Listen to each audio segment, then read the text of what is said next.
श्री कृष्ण कहते हैं कि भक्ति में अगर मन लगने लगे तो समझ ले कि आपने भगवान को नहीं बल्कि भगवान ने आपको चुना है।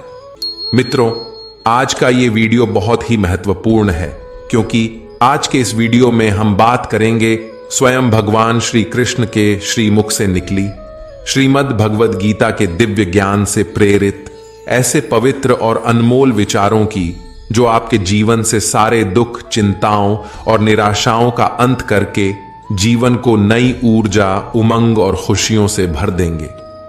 श्रीमद् भागवत गीता सिर्फ एक धर्म के लिए नहीं है बल्कि इसे धरती के हर इंसान को पढ़ना और समझना चाहिए ताकि वह अपनी जिंदगी में सुख, शांति और सफलता को प्राप्त कर सके। कहा जाता है कि जिस घर में गीता का पाठ हर रोज पढ़ा जाता है या सुना जाता है उस घर में भगवान श्री कृष्ण स्वयं आते रहते हैं। मित्रों, अगर आप भगवान श्री कृष्ण के इस बहुमूल्य ज्ञान का लाभ अधिक से अधिक लेना चाहते हैं तो श्रीमद् भगवद गीता से प्रेरित इस ज्ञान को पूरा अंत तक सुने और इन विचारों को आप हर रोज सुबह और रात में सोने से पहले जरूर सुने। तो चलिए सुनते हैं भगवान श्री कृष्ण के श्रीमुख से निकले इन अनमोल विचारों को। श्री कृष्ण कहते हैं, जिंदगी में कुछ नेक काम ऐसे भी करने चाहिए जिनका उस ऊपर वाले के सिवा कोई दूसरा गवाह ना हो। जीवन मिलना भाग्य की बात है, मृत्यु होना समय की बात है, मगर मृत्यु के बाद भी लोगों के दिलों में जीवित रहना यह कर्मों की बात है।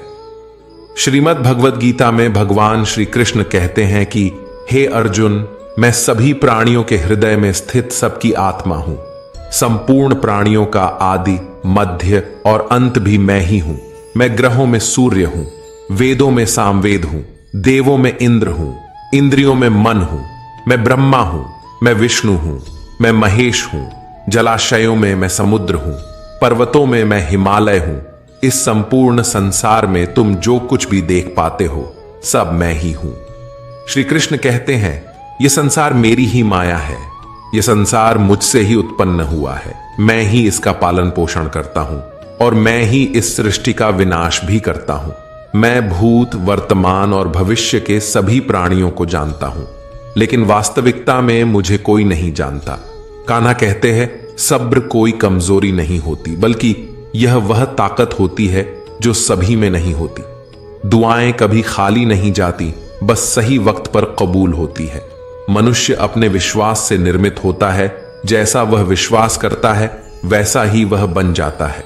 हर चीज की नकल की जा सकती है लेकिन चरित्र और व्यवहार नहीं। अपनी सोच को काबू में रखिए क्योंकि आपकी सोच ही असलियत का रूप लेगी। अगर नीयत अच्छी हो तो नसीब कभी बुरा नहीं होता। वक्त बनाने वाले को जरा सा वक्त देकर देखो, वह आपका वक्त बदल देगा। दिमाग में विचारों की भीड़ जितनी कम होगी, जिंदगी का सफर उतना ही आसान होगा। मन का झुकना भी बहुत जरूरी है, सिर्फ सर झुकाने से भगवान नहीं मिलते।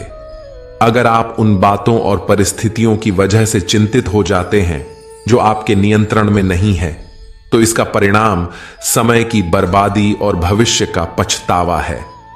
आप दुख पर ध्यान देंगे तो हमेशा दुखी रहेंगे। आप सुख पर ध्यान देंगे तो हमेशा सुखी रहेंगे, क्योंकि आप जिस पर ध्यान देते हैं वही चीज सक्रिय हो जाती है।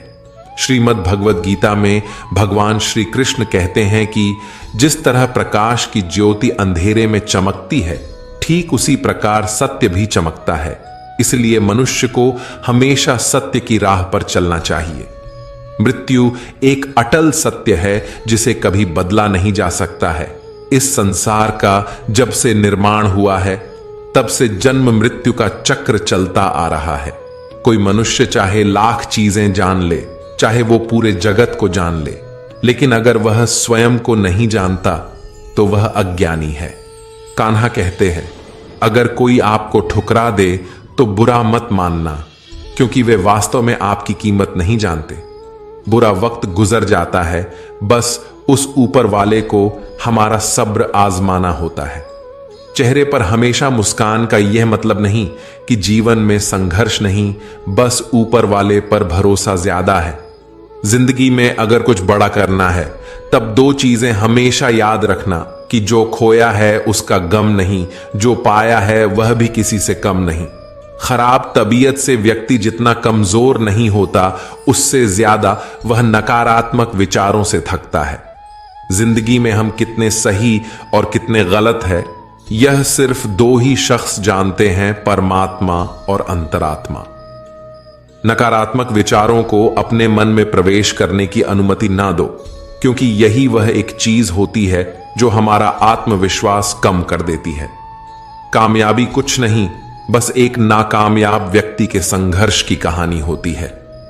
आपके खिलाफ होने वाली बातों को खामोशी से सुन लीजिए। यकीन मानिए, वक्त उन्हें बेहतर जवाब देगा।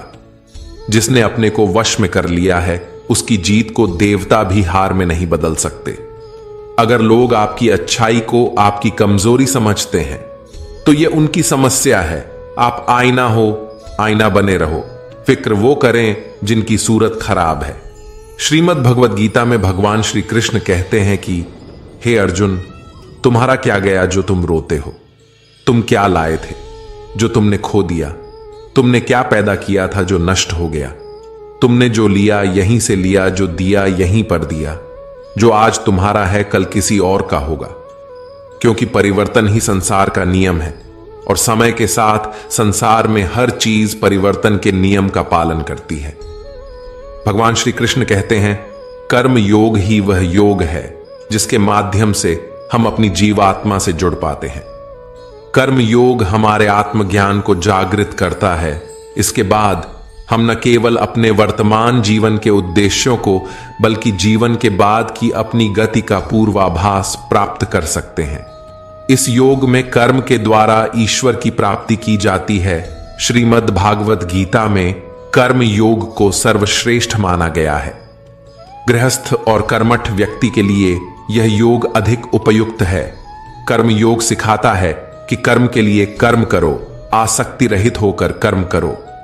कर्मयोगी इसीलिए कर्म करता है कि कर्म करना उसे अच्छा लगता है और इसके परे उसका कोई हेतु नहीं है। कर्मयोगी कर्म का त्याग नहीं करता, वह केवल कर्म फल का त्याग करता है और कर्म जनित दुखों से मुक्त हो जाता है। उसकी स्थिति इस संसार में एक दाता के समान है और वह कुछ भी पाने की कभी चिंता नहीं करता। वह जानता है कि वह दे रहा है और बदले में कुछ मांगता नहीं, और इसीलिए वह दुख के चंगुल में नहीं पड़ता।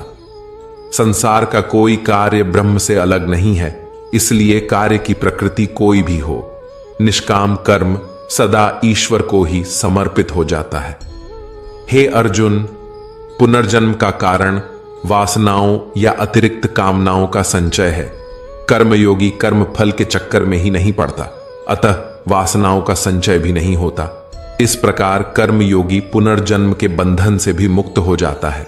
भगवान श्री कृष्ण कहते हैं, मनुष्य का मन वायु की तरह चंचल है। यह मन ही है जो मनुष्य को काम वासनाओं की तरफ भटकाता रहता है। अगर जीवन को सफल बनाना है तो मन पर काबू करना बहुत जरूरी है। मन को वश में करने से दिमाग की शक्ति केंद्रित होती है, जिससे कार्यों में सफलता मिलने लगती है। गीता के अनुसार जिस व्यक्ति ने अपने मन पर काबू पा लिया, वह मन में पैदा होने वाली बेकार की चिंताओं और इच्छाओं से भी दूर रहता है। साथ ही वह व्यक्ति अपने लक्ष्य को भी आसानी से प्राप्त कर लेता है। अगर मन को वश में नहीं करोगे तो वह तुम्हारा सबसे बड़ा शत्रु बन जाएगा। भगवान कहते हैं, जो मनुष्य सुख और दुख में शांत रहता है, जिसके राग, भय और क्रोध नष्ट हो गए हैं, जो मनुष्य शुभ और अशुभ वस्तु को पाकर ना प्रसन्न होता है और ना द्वेष करता है, जिन्होंने अपनी इंद्रियों को वश में कर लिया है, वह स्थिर बुद्धि मनुष्य मुनि के समान है। ऐसा मनुष्य स्थिर चित्त और इंद्रियों को वश में करके ज्ञान द्वारा परमात्मा को प्राप्त करके हमेशा संतुष्ट रहता है। क्रोध मनुष्य को नरक की ओर ले जाने वाला द्वार है। क्रोध करने से व्यक्ति का मन अशांत हो जाता है और उसकी स्मरण शक्ति भ्रमित हो जाती है। स्मृति में विभ्रम होने से उसकी बुद्धि नष्ट हो जाती है और फिर व्यक्ति का पतन हो जाता है। भगवान श्री कृष्ण कहते हैं, मनुष्य को क्रोध करने से बचना चाहिए, कितना भी गुस्सा आए स्वयं को शांत रखने का प्रयास करें।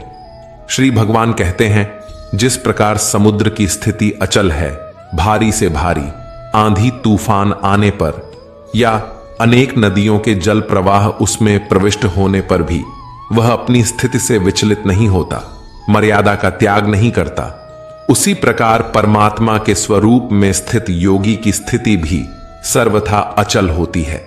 बड़े से बड़े सांसारिक सुखों दुखों का सहयोग वियोग होने पर भी उसकी स्थिति में जरा भी अंतर नहीं पड़ता। वह योगी परमात्मा में नित्य निरंतर अटल और एक रस स्थित रहता है।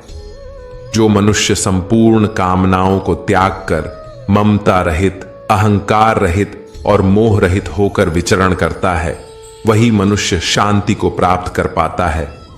कान्हा कहते हैं, जो दर्द आज सह रहे हो, आगे चलकर वही तुम्हारी ताकत बनेगा। मुसीबत में अगर मदद मांगना हो तो सोच कर मांगना, क्योंकि मुसीबत थोड़ी देर के लिए ही होती है और एहसान जिंदगी भर का। तजुर्बे उम्र से नहीं बल्कि हालातों से आते हैं। जमाने में आए हो तो जीने का हुनर भी रखना।